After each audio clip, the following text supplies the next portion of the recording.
जानते हैं चिंचा से कितना नुकसान होता है। हमारे आयुर्वेद में है जी, उसको बिल्कुल लेने के लिए मना किया है। जी सर। तो उसको ना, क्योंकि जो पेशेंट जी थे वो शायद साउथ के थे या बंगाल के थे, वहाँ की जो इमली होती है, आप गए होंगे साउथ में, तो खट्टी नहीं होती ज्यादा और वो थोड़ा मधुर होती है।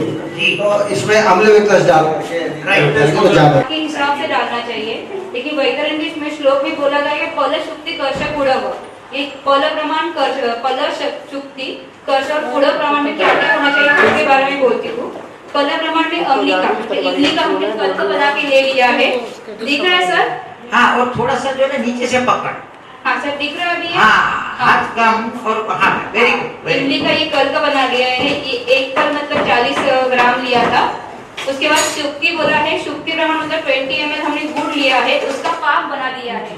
हेलो, यस, ऐसे पकड़ना चाहिए हाँ, जैसे सर ने पकड़ा। इसका टेंडेंसी तक देखो मधु की जैसे बन गया है। जैसे श्लोक में बोलते हैं माक्षिकम, हर बार लोग ऐसे नहीं बनाते, ये माक्षिकम की जैसे उसकी टेंडेंसी दिखनी चाहिए सर।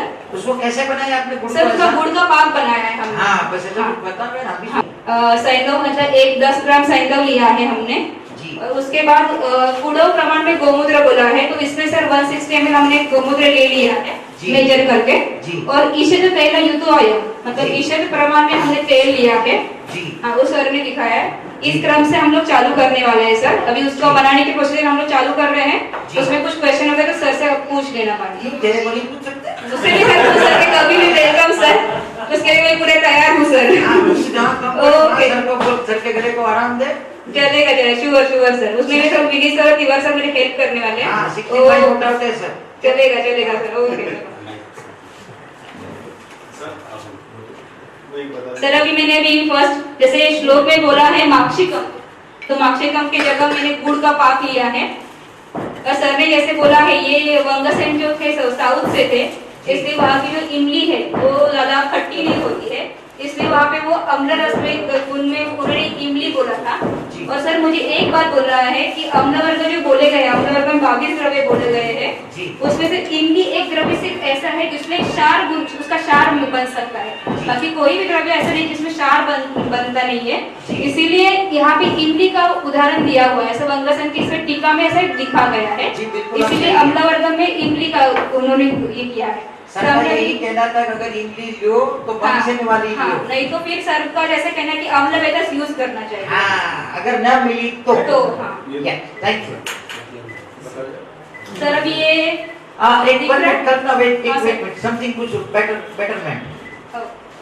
आम्ल वेदस भी एक कॉन्ट्रोवर्शियल ड्रग है, तो सर आम्ल वेदस में कौन सा द्रव्य यूज करते हैं? ऐसा है, ये बात सही है, लोगों के हिसाब से अलग अलग द्रव्य हैं, लेकिन अम्ल विकस के नाम से जो बाजार में मिलते हैं उसका ही प्रयोग करते हैं। आप जैसे विद्वान और उसको निर्देशित करेंगे तो उस हिसाब से उसका हम प्रयोग करेंगे। पर अम्ल विकस अभी हमने लिखा, जो आई चखा हमने वो अम्ल है, इसलिए उसका प्रयोग किया, ज्यादा उसमें विचार नहीं किया। Thank you sir.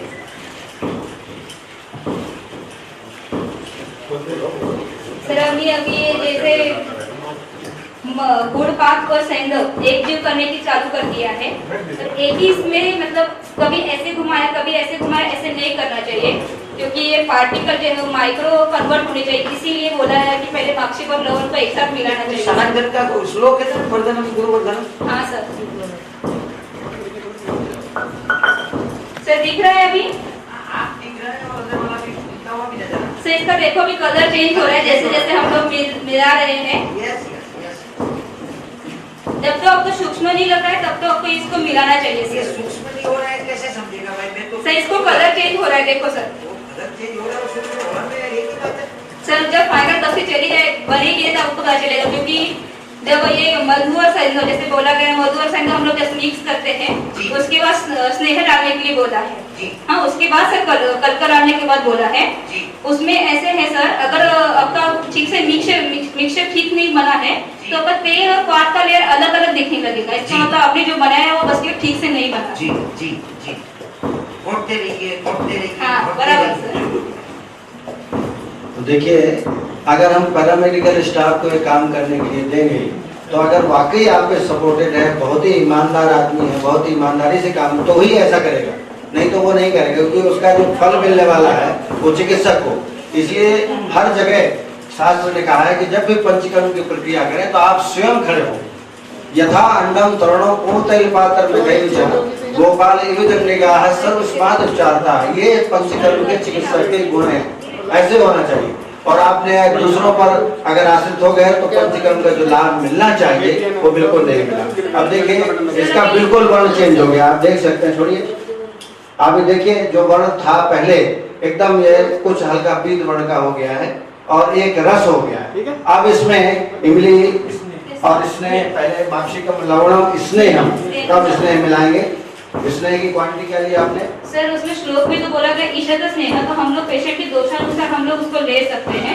अभी 160 ml अगर गोमूत्र है तो 40 ml to 60 ml हम लोग स्नेह ले सकते हैं। यहाँ मैं आपको स्पष्ट कर दूं कि मात्राओं के बारे में कई जगह बड़ा विवाद है। मात्राएं कैसे करना, क्योंकि दोषानुसार हम पैतृक में भी कवच में भी बस्ती देते हैं, तो इनको कैसे मात्रा करना। तो बस्ती में, खासतौर से आस्थापन बस्ती में जो द्रव्य होते हैं वो कौन कौन से द्रव्य होते हैं? माक्षिक, लवण, स्नेह, कल्क, कषाय और क्वाथ। कषाय माने क्वाथ, ये द्रव्य होते हैं। तो उससे सबसे हमको मात्राओं का संयोजन करना है। तो उसके लिए एक श्लोक मैं आपको बताना चाहूंगा और ये आपको हमेशा याद रखना चाहिए कि दोषानुसार संयोजन कैसे करना। मधु स्नेहम कल्काख्य कषाय आवाप्तो प्रमाण। अब यहाँ देखिए, कफच के लिए त्रीण षड द्वि दश तीर्ण पलान अनिल रोगिणाम पित्ते चत्वारि चत्वारि द्वि द्वि पंच चतुष्फलम षड तीर्ण द्वि दश तीर्ण कफे चाप। ये मात्राओं का विभाजन है। मैं जो मंच पे आएंगे तो इसको और स्पष्ट आपको कर देंगे, ताकि वातक में कितना देना, पैतृक में कितना देना, क्योंकि हर व्यक्ति को 24 गोला या 24 पल दें ये जरूरी नहीं है। अकॉर्डिंग टू पेशेंट हम उसकी मात्रा कम करेंगे। मान लीजिए काढ़ा आपने 200 ml लिया तो 200 ml के हिसाब से आपको मधु, सैंधव और जो भी द्रव्य कषाय आदि आपको उसी मात्रा में आपको परिवर्तित करना है। तो ये एक श्लोक याद रखेंगे, उसके हिसाब से आप उसका संयोजन कर सकते हैं। क्योंकि शास्त्र चरक में यही बताया है कि क्वाथ का चतुर्थांश स्नेह लेना चाहिए वातव व्याधि में, ये स्पष्ट कर दिया। षड्मांश और अष्टमांश, लेकिन कल्क कितना लेना, प्रक्षेप द्रव्य कितना लेना, ये उल्लेख नहीं है। तो ये जो मैंने श्लोक बताया उसको और थोड़ा सा हम विस्तृत चर्चा कर लेंगे ताकि ये क्लियर हो जाए। सर अभी स्नेह उसमें मिला रहे हैं।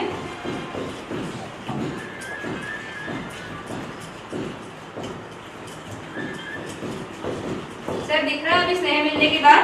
हाँ हाँ सर, बाहर है। Okay okay. उसका कलर शायद चेंज हो गया। इसमें हमने स्नेह के इसमें सैंधवरी तेल लिया है, क्योंकि आम बात में अक्सर हम लोग प्लेन तेल के जगह सर जैसे बोलते मूर्छित तेल यूज कर सकते हैं, या सैंधवरी तेल जो सर हमेशा बोलते हैं सबसे बेस्ट रहेगा। सैंधव तेल इसलिए बोलते हैं कि लाइन ऑफ ट्रीटमेंट जो चक्रदत्त का है आम बात का, वो सुन उसमें स्पष्ट लिखा हुआ है। इसलिए मैं हमेशा कहता हूं कि जब तक क्लासिक का पुट नहीं रखेंगे तब आप अच्छी चिकित्सा नहीं कर सकते, है ना। उसमें सैंधवादेन अनुवासस्य अक्षारवस्ते प्रशस्ते आमवाते पंचकोल सिद्धम पानान्नम वृक्षासोतो विघातव्यो बारुका पुष्टकैस्तथा। वहाँ स्पष्ट है सैंधवाद तेल की ही अनुवास लगाना, और आस्थापन बस्ती बना रहे हो तो सैंधवाद तेल ही उसमें डालना चाहिए। उससे आमवात के रोगी में लाभ ज्यादा प्राप्त होता है। सर सैंधव सरल ही है और स्निग्ध भी है और पित्तशामक भी है, इसकी वजह से सैंधव सभी जगह। वेरी गुड, बिल्कुल सही है। ये देखिए कितनी परिश्रम करने से बस्ती तैयार होती है, और इसलिए मैंने कल कहा था कि अग्निवेश में भी प्रश्न किया था कि इतनी सारी प्रशस्ति बस्ती की है लेकिन लाभ उतना मिलता है, क्योंकि इतनी मेहनत हम लोग करते थे। अब एक पेशेंट हम शासकीय सेवाओं में देखें तो 10 मिनट ज्यादा से ज्यादा 5 मिनट में पत्र प्रश्न खत्म, 10 मिनट में कटी बस्ती खत्म, तो लाभ क्या मिलेगा? सर तो इसके बाद सर जो है कल्पना को भी पत्र पे निषेध करता नहीं होगा। जितने भी अभिभावक के पेशेंट है उनको सबको वेटरना बस्ती बनाने के लिए लगा दो, फिजियोथेरेपी हो जाएगी, 1+1 फ्री। सर ओबेसिटी के पेशेंट के लिए अच्छी ट्रीटमेंट है।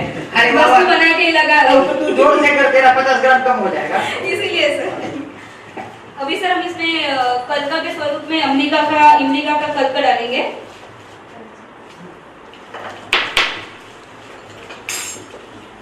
आप जरा घोटते रहिए, हम जरा थोड़ा 2 मिनट के लिए विश्राम चाहेंगे। कैमरा मैन शटर डाउन, यहाँ का कैमरा चालू। आई वुड लाइक बस्ती जी ज्यादा, वो गलत है।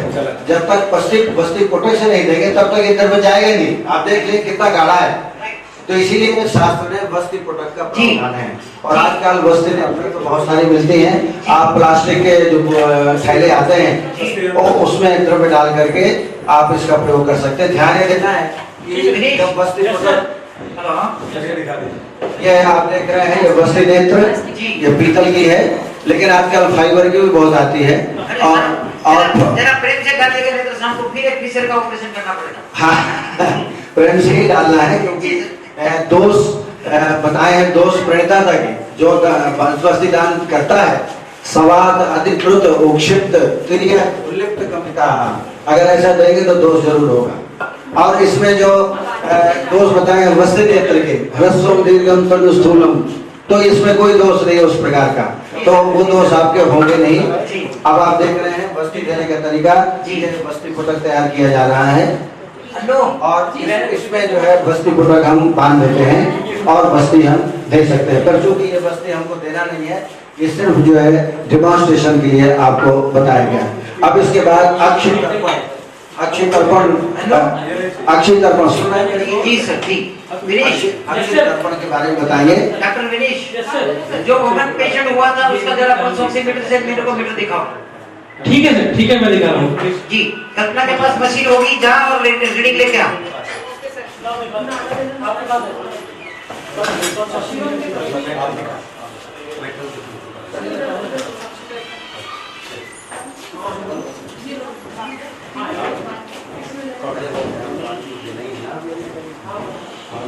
हल्का हल्का आप देख रहे हैं कि प्रक्षालन किया जा रहा है ताकि स्निग्धता खत्म हो जाए। सर, मेरे से आपसे एक आज बहुत साल के बाद एक प्रश्न पूछ रहा हूँ, आपकी आज्ञा हो तो। हाँ बोलिए। हाँ सर, हम लोग आजकल प्लास्टिक फाइबर लगाते हैं। हाँ और नीचे से संधान करते हैं। बिल्कुल सही है। देखिए एक जो है अपना उड़द का बनाते हैं, दोनों में फर्क क्या है? हाँ, ये बिल्कुल क्लासिकल प्रश्न है। देखिए उड़द दाल जो होती है वो स्वभावतः शीतल भ्रमण होती है और चिपकने में बहुत अच्छी होती है। उसको आप जब गोलाकार बनाएंगे तो आसानी से चिपक जाती है और पेशेंट हिले डुले तो भी तेल या घृत इधर उधर गिरता नहीं है। लेकिन वो इंस्ट्रूमेंट जो प्लास्टिक के होते हैं, अगर पेशेंट की हिला डुला तो उसमें गिरने की संभावना रहती है। और जो स्वाभाविक गुण, शीत गुण, भ्रमण गुण जो उड़द दाल में है वो वाला शब्द प्रयोग बहुत अच्छा लगा। वो नहीं रहता है। इसलिए मैं तो कहूँगा कि उड़द दाल का ही प्रयोग करें। इसी प्रकार कटिवस भी अपन लगाते हैं, जानवर से लगाते हैं, आपने देखा होगा। यदि प्लास्टिक का लगाएंगे तो पेशेंट को बड़ी तकलीफ, क्योंकि एक ही पोजीशन में उसको रुकना पड़ता है, हिल डुल नहीं सकता। लेकिन अगर उड़द दाल का लगाया है तो अगर पेशेंट थोड़ा हिल डुल जाए तो वो द्रव्य बाहर गिरता नहीं है। इसलिए उड़द दाल का प्रयोग। उड़द का थर्मोडायनामिक स्टडी करने के बाद ये पता लगा कि उसमें 42% स्टेरॉइड्स है। ये आप बता रहे हैं? जी सर। तो स्टेरॉइड हम इंटरनली प्रयोग नहीं, ऐसा मत कहिए तो पेशेंट नहीं आएंगे। नहीं, मतलब फाइटो इसका तो बाहर का है ना, ये तो आप कहाँ अभ्यंतर दे रहे हैं। जो ब्रुआ आपने बोला उसके अंदर भी स्टेरॉइड काम करता है। नेचुरल स्टेरॉइड ऐसा है, लेकिन आजकल बॉम्बे में आप पहला पेशेंट यही कहता है साहब यहाँ स्टेरॉइड का प्रयोग नहीं होता है। बिल्कुल। तो अपने को पेशेंट को ये नहीं बताने का है, ज्यादा अच्छा है शीत गुण है, भ्रमण है, पेशेंट को आराम होगा, ये ज्यादा बताना। मैं मतलब जो हमारे गुरुजनों की ऑब्जर्वेशन पर पुष्टि कर रहा हूँ कि उन्होंने पहले आप गोला बनाएंगे और वो फिर लग गए, ऐसा नहीं, ऐसा। ये वेरी गुड। पहले आप गोला बनाएंगे, ठीक है, और गोला बना के सीधा ऐसा लगा के फिर इसके बाद थोड़ा सा पानी लेकर के यूं हाथ ऐसा करेंगे तो ये तेल बाहर नहीं निकलेगा। हाँ, इस प्रकार। गुड। 20 तक ले आओ। ये बड़ी सावधानी से ये बनाना चाहिए, क्योंकि तेल यदि एक बार घृत एक बार निकलना चालू हुआ तो फिर रुक नहीं सकता। इसलिए हमेशा ध्यान रखें कि यहाँ थोड़ा पानी लगा करके। मैं आपको कहूँगा सुधीर शर्मा जी कि कभी भी अगर कल्क तैयार करते हैं तो बिना छिलके वाला उड़द दाल लेना चाहिए, वो ज्यादा अच्छा चिपकता है। आपने बोल के मेरा मन हल्का। अब आप यहाँ कृष्ण का देख रहे हो, ये चिपक नहीं रहा है ढंग से। तो ये छोटी छोटी बातें हैं जो पंचकर्म वैद्य को ध्यान में रखना चाहिए, ताकि पेशेंट को किसी भी प्रकार की कोई तकलीफ न जाए। अगर न चिपके तो नीचे फेविकॉल का जोड़ लगा लो। अब प्रश्न आता है कि अक्षय तर्पण किस में लाभ करता है? क्या बेटा, क्या तकलीफ है आपको? क्या बोलते हैं, मेरे आँख से पानी आता है और मेरा मुंह ये पूरा नहीं खुलता है और हफ्ते में एक तरफ हो जाता है।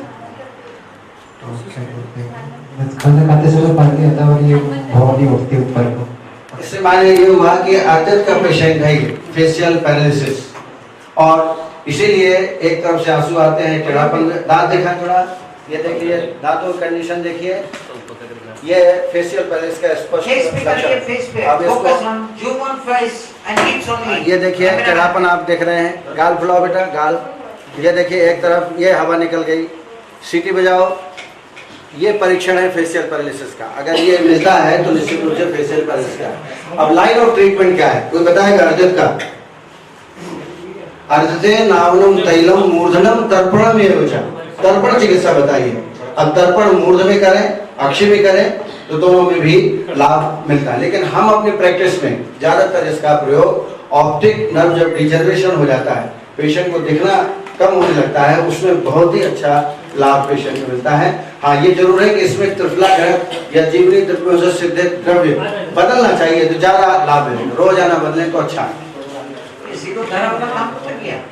हेलो, नोटियाल सर, आपके लिए एक प्रश्न है। आपने केरल में काम किया है और अक्षय तर्पण का वहाँ ज्यादा काम हो रहा है।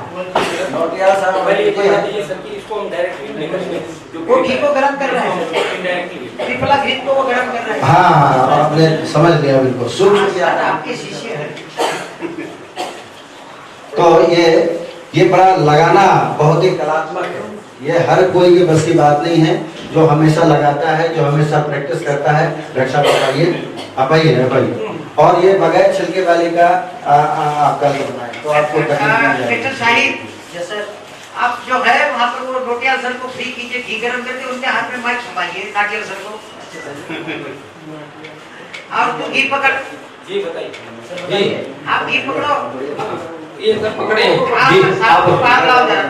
जी बोलिए। अच्छा डॉक्टर साहब, आपने केरल में काम किया है जी जी और नेत्र तर्पण के ऊपर शंकर साहब ने वहाँ पर 80-90 मतलब बेड की आँख की हॉस्पिटल बनाई है और उसकी फ्रेंचाइजीज भी दे रहे हैं। आपने उनको देखा है? हाँ, मैं गया हूँ। अच्छा, तो आप बताइए उनकी विशेषता क्या है? उनकी विशेषता वो है जो मेनली जो है, एक तो जो कॉर्निया पे उनका, हेलो, हाँ, एक मिनट रुकिए साहब, उसको जुकाम हो गया। अरे भाई साहब जरा देखो उसको। ये भाई साहब मेरा फेरी हो गई, इसे जरा एक मिनट रुक जाइए, जरा फिर से आवाज दीजिए। हेलो, हाँ, अब आप ठीक है, अब ठीक है, भाई साहब करिए। उनका जो करीब वो 200 बेड का अपना हॉस्पिटल है। हेलो, तो आई एम विथ यू। और उनका जो मुख्य रूप से काम है, हेलो हेलो, डॉक्टर साहब ऐसा है जी। कि आपका मास्क और मुंह के बीच में राजीव गांधी जितना अंदर रखिए ताकि वो बराबर चले। जी आगे पीछे हो जाता है तो गड़बड़ होती है। जी बताइए। एक वॉइस पकड़ ले, फिर हिलाइए मत। ए राजीव, बराबर पकड़ के रख। जी। दोपहर को तेरे चिकन बिरयानी खिलाता हूँ। हाँ चलिए साहब, लगे रहिए। तो उनका जो मुख्य रूप से हमने काम देखा, ये तो कॉर्निया पे उनका है, जिसमें कॉर्नियल ओपेसिटी पे काफी काम करते हैं जी। और वर्ल्ड के ऐसे पेशेंट जिनको ये कि भाई बोल दिया कि अब तो कॉर्नियल प्लास्टिक के अलावा कोई काम नहीं है जी, तो वो वहाँ पे उनके लिए करते हैं जी। और औषधियाँ हैं बहुत सारे जो पंचकर्म तो करते हैं, लेकिन जी मुख्य रूप से आपने कितना परसेंटेज सक्सेस रिजल्ट देखा? एक देखिए, क्लिक होना, धंधा चलना और साइंटिफिक रीजन, मैं वो आपसे सिर गदी नहीं चाहता हूँ। जी जी देखिए वहाँ पे क्योंकि मैं तो केवल विजिट किया हूँ और एक हफ्ते से ज्यादा उनके यहाँ नहीं है, वो बीच बीच में हम जाते रहते थे। लेकिन जो पेशेंट बताते थे कि जैसे मेनली जैसे डॉक्टर निगम ने भी बताया कि ऑप्टिक जो नर्व का जो डैमेज होता है या डिजेनरेशन होता है, उसमें बहुत ज्यादा मतलब एकदम ड्रामेटिक रिजल्ट वहाँ बताते हैं अक्षी तर्पण में और अक्षी तर्पण में इसके अक्षी तर्पण के सिवाय और क्या करते हैं? और तो जो औषधियां वो देते हैं, बाकी पूरा पंचकर्म करते हैं, उसमें जो नस्य वगैरह में भी काम करते हैं, तो ये पूरा जो है उनका वो कार्य होता है। जी जी जी जी आप देखिए सर, आइए सर।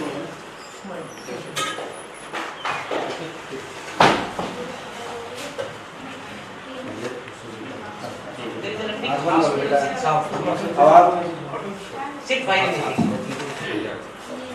They have started.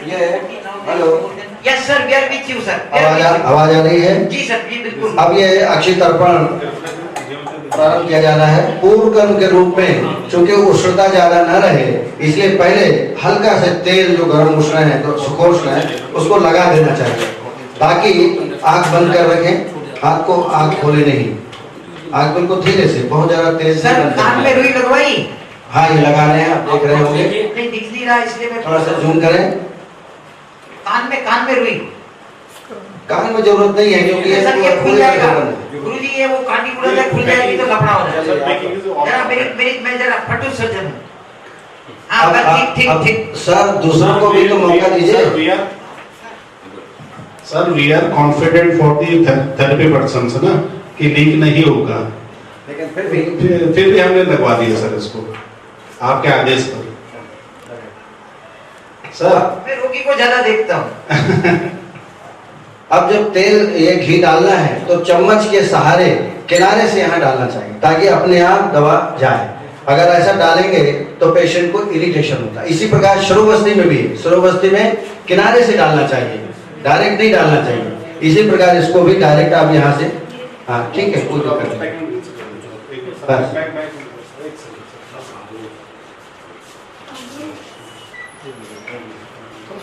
ये बहुत सावधानी से, क्योंकि अगर एक बार निकलना प्रारंभ हुआ तो मैं बता रहा हूँ बार बार कि वो कर्म नहीं पुण्य तदभ्यासा सिद्धौदय देता धनत गदा वाक् सौष्ठव। जैसे हमारे संघवी जी, कितना अच्छा वाक् सौष्ठव है कि आदमी सुनने को मजबूर हो जाता है। धन्यवाद। तो वाक् सौष्ठव अर्थ विज्ञान है। अब समदोषा समाज से आप श्लोक याद है, लेकिन विभिन्न प्रकार से व्याख्याएं करना ये आप में आना चाहिए। वाक् सौष्ठव अर्थ विज्ञान प्रागल्भ गंभीरता ज्ञान में। एक शास्त्र ज्ञान वाला कभी विद्वान नहीं हो सकता। चरक पढ़ लिया नहीं, आप एलोपैथिक भी पढ़िए, साइंस पढ़िए, मॉडर्न चीज पढ़िए, तो वाक् सौष्ठव अर्थ विज्ञान प्रागल्भ कर्म नहीं पड़ता। ये चार गुण दी हैं किसी में, वही अच्छा टीचर है, वही अच्छा विद्वान है। तो यहाँ देखिए कर्म निपुणता, हमारे सुधीर शर्मा बिल्कुल एक्सपर्ट हैं इसमें, आप देख रहे हैं, बहुत अच्छी ढंग से, बड़ा चिकना और देखने में भी सुंदर दिख रहा है। अगर ये सफेद होता तो और अच्छा दिखता है। अब आप यहाँ से डालें, यहाँ से डालें, किनारे से। आँख बंद कर रहे हैं, आँख बंद रखिए, आँख बंद कर रहे हैं, इधर से।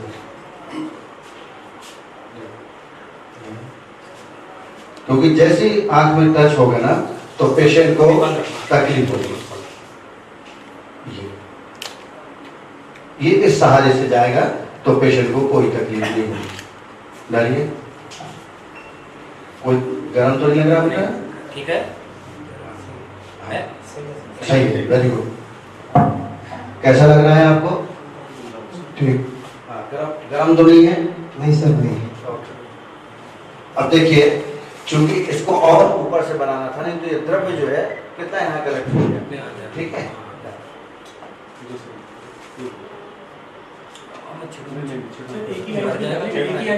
डूब जाएंगे।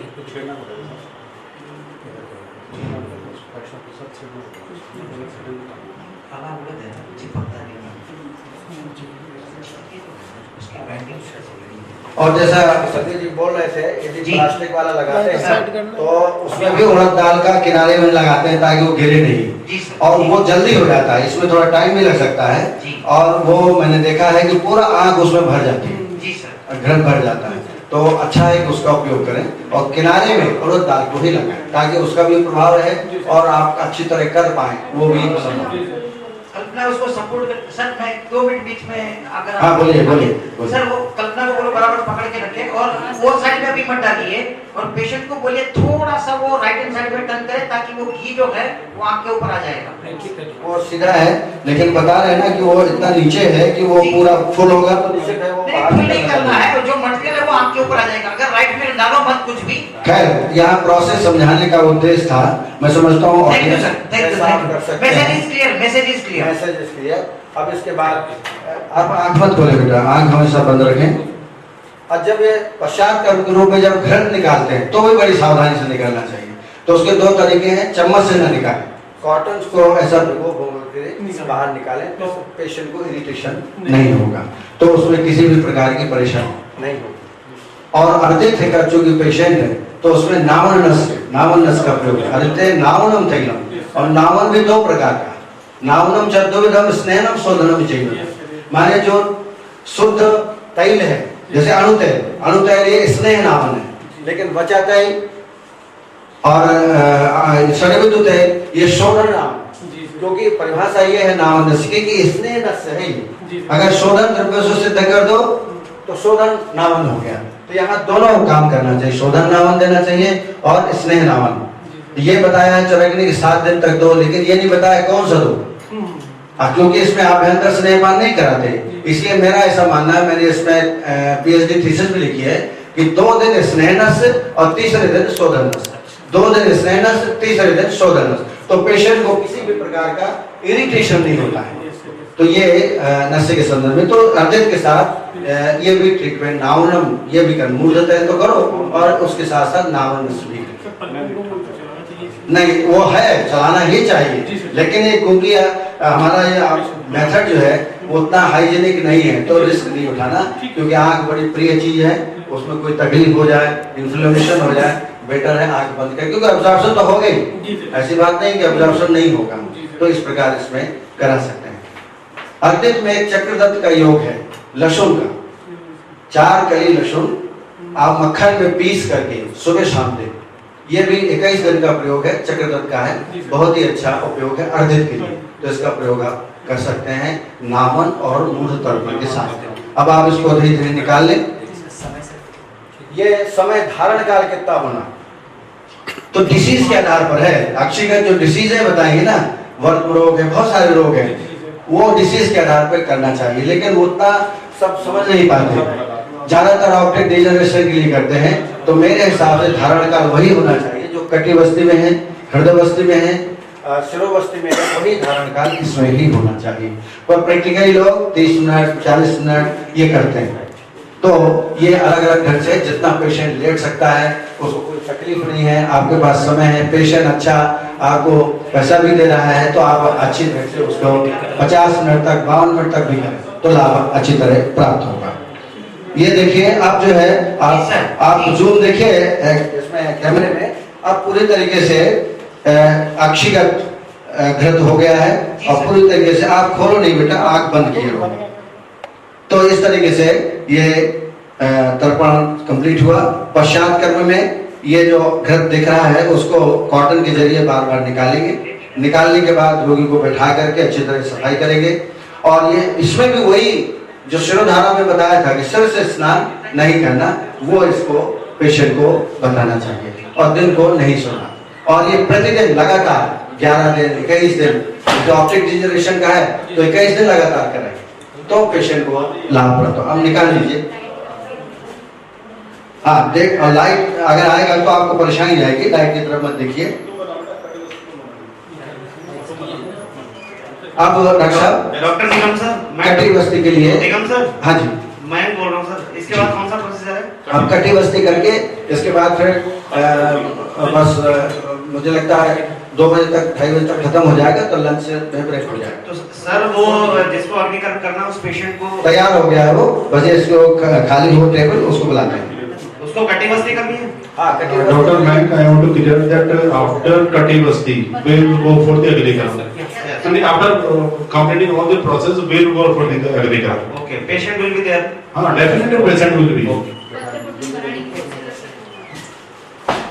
अब जो पत्रपन्न श्वेत है जी सर, उसके बारे में थोड़ा चर्चा करेंगे। जी सर। कारण है कि पत्रपन्न श्वेत जो लोग करते हैं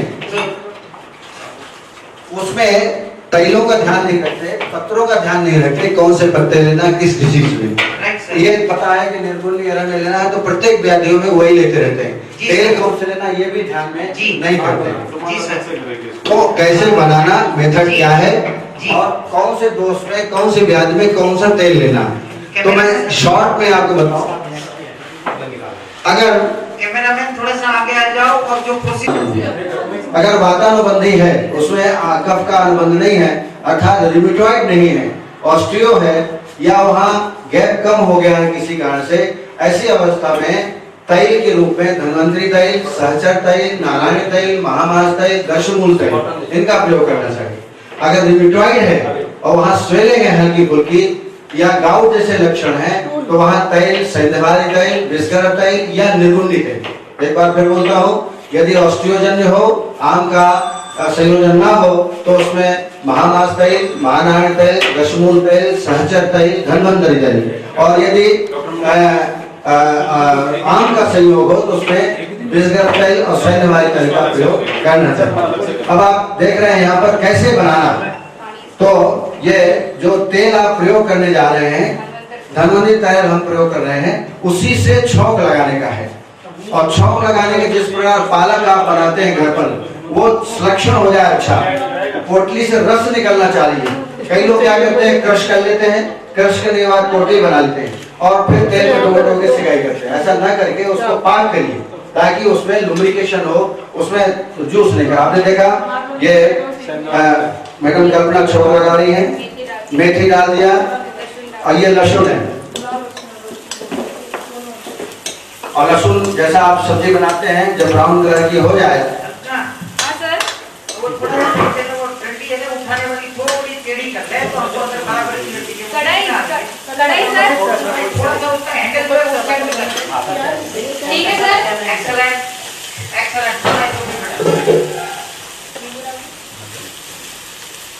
अब इसमें देखिए जो प्रोसेस है, साउथ का प्रोसेस है, ज्यादातर वही लोग करते हैं। ठीक है सर। आपने नॉर्थ में लोग सिर्फ पत्ते लेते हैं, इसमें ना तो लहसुन डालते, ना नींबू डालते हैं, ऐसा कोई सोरस नहीं डालते। इसमें जो हम डाल रहे हैं वो मेथी और लहसुन से बघार दिया, बघार करने के बाद जो पत्ते हैं वो डाला, उसके पश्चात नींबू, और नींबू के साथ खोपरा भी डालते हैं, लेकिन यहाँ खोपरा उपलब्ध नहीं है, नारियल उपलब्ध नहीं है। अब ये देखो, इसको भूंजना नहीं है, इसमें थोड़ा पानी तिनछा देंगे ताकि ये चिकन हो जाए थोड़ा और पक जाए अच्छी तरह। अब जो है ये लुब्दी इसकी बनेगी। लुब्दी के लिए 18 बाई 18 के 2 रुमाल तैयार करिए। ये जैसे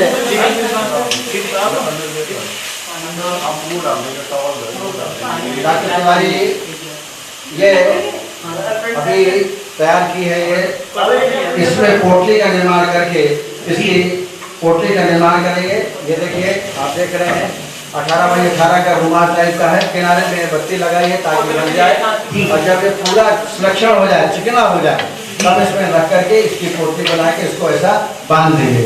ऐसे 2 पोटली का निर्माण करेंगे ताकि डिस्कंटिन्यूएशन ना हो, शिकायत में डिस्कंटिन्यूएशन ना हो। कटिबस्ती पत्रपिंड श्वेत, और पत्रपिंड श्वेत पहले कटिबस्ती करेंगे, कटिबस्ती के पश्चात फिर पत्रपिंड श्वेत करेंगे। तो अगर कटिबस्ती किया तो स्नेहित हो गया, और फिर पत्रपिंड करेंगे तो उसमें जो एक प्रकार से लाभ है वो ज्यादा बढ़ जाता है। और ये ध्यान रहे, कटिबस्ती के पश्चात ये पत्रपिंड श्वेत करना है। तो इस तरीके से निर्माण की प्रक्रिया है। अब आगे हम आपको कटिबस्ती कैसे बनाना, कटिबस्ती कैसे देना, ये आगे हम आपको बताने जा रहे हैं। डॉक्टर सुधीर शर्मा जी, पेशेंट को बताइए। सर निगम सर, पेशेंट को बताइए। हेलो बोलिए। हाँ, ये जो पहले प्रोसीजर बताई थी, इसको कुछ लोग दोबारा रिपीट कर देते हैं। कौन सा पत्थर पोटली वाला? जी जी, उसमें क्या क्या डाला है, उसमें क्या क्या डाला है? हाँ, 1 मिनट सुन लें आप। चूंकि ये ऑस्टियोआर्थराइटिस का पेशेंट है, क्योंकि हम करने जा रहे हैं तो इसमें निर्गुंडी और एरंडोपत्र ही डाला है। लेकिन यदि आमावस्था हो, आमवातजन्य हो, तो उसमें हम अर्धपत्र और अणुषा भी मिलाएंगे। लेकिन यहाँ हमने 2 ही किया है, एरंड और निर्गुंडी। आज यदि त्वक श्वास का पेशेंट है, वहाँ भी पिंड श्वेत करने का उल्लेख है, वहाँ पर हम वासा का, अनुषा का, उस पत्ते का पत्र श्वेत करेंगे। तो अकॉर्डिंग टू डिसीज हम इसको चेंज करते रहते हैं। बनाने का तरीका एक बार फिर बताएं। आप देख रहे हैं कितना मुलायम हो गया, कई लोग क्या करते हैं, मैंने देखा है नॉर्थ में, ऐसा काट करके पोटली बना के और तवे में कपड़ा डाल के सेक करते हैं, रूखा होता है, उसमें कोई रस नहीं निकलता। तो सबसे पहले उसी तेल में, जिससे आपको कटिबस्ती करना है, उसी तेल में छौंक लगाते हैं। छौंक लगाना है मेथी की और लहसुन की। उसके बाद ये पत्ते डाले और पत्ते डालने के बाद फिर उसको पकाया। पकाने के बाद हम पोटली बनाएंगे। इसमें सैलो भी थोड़ा डालते हैं, हाँ पूरी सब्जी थी। तो अब कटिबस्ती का प्रोसेस